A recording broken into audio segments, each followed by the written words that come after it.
अक्सर दुनिया के अलग अलग देशों में जेल की भयावह स्थितियों की तस्वीर सामने आती रहती हैं। भारत देश की जेलों की खस्ता हालत और उसमें रह रहे कैदियों की शारीरिक और मानसिक स्थिति आपने देखी ही होगी। लेकिन जितना गंभीर ये मामला है, उतनी गंभीरता से इस स्थिति पर किसी का भी ध्यान नहीं है। सरकार द्वारा कई नियम निकाले गए हैं, लेकिन नियमों को ताक पर रखकर सिर्फ नियमों की धज्जियां उड़ाई जा रही है।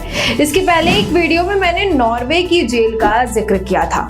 कहा जाता है कि नॉर्वे की जेल 5 स्टार होटल्स की तरह है और तस्वीरें भी ये बात साफ बयां करती हैं।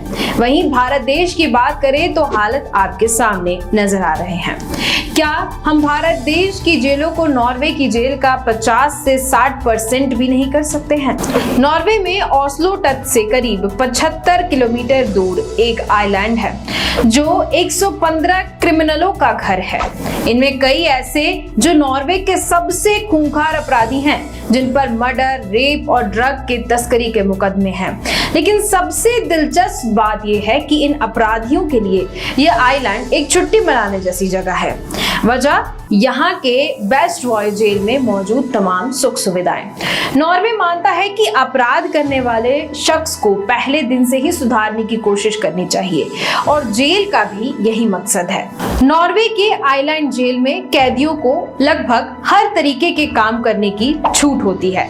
जो वो करना चाहते हैं वो करते हैं। हालांकि अगर कोई कैदी वहां से भागना चाहे तो उसे दूसरा सख्त नियमों वाले जेल में डाल दिया जाता है।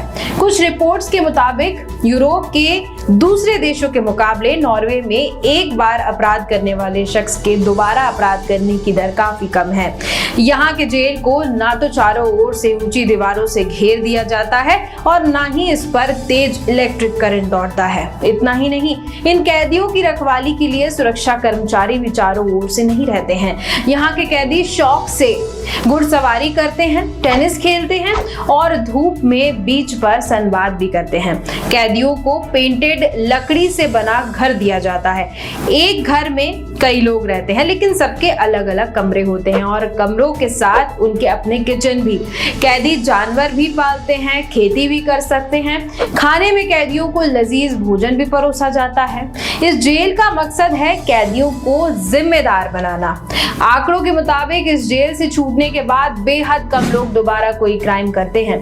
जहां मकसद स्पष्ट है, वहां हो रही गतिविधियां भी स्पष्ट नजर आ रही हैं। और भारत देश को भी जेलों को लेकर सही मकसद बन जाए तो भारत देश की छवि बदली जा सकती है और गंभीर स्थितियों में अच्छा सुधार किया जा सकता है। तो जेल की स्थितियों में सुधार के लिए आप भी अपने कदम आगे बढ़ाइए। और क्या बदलाव हो सकते हैं, क्या नए नियम होने चाहिए और किन बिंदुओं पर ज्यादा ध्यान देने की जरूरत है, कमेंट करके जरूर बताइएगा।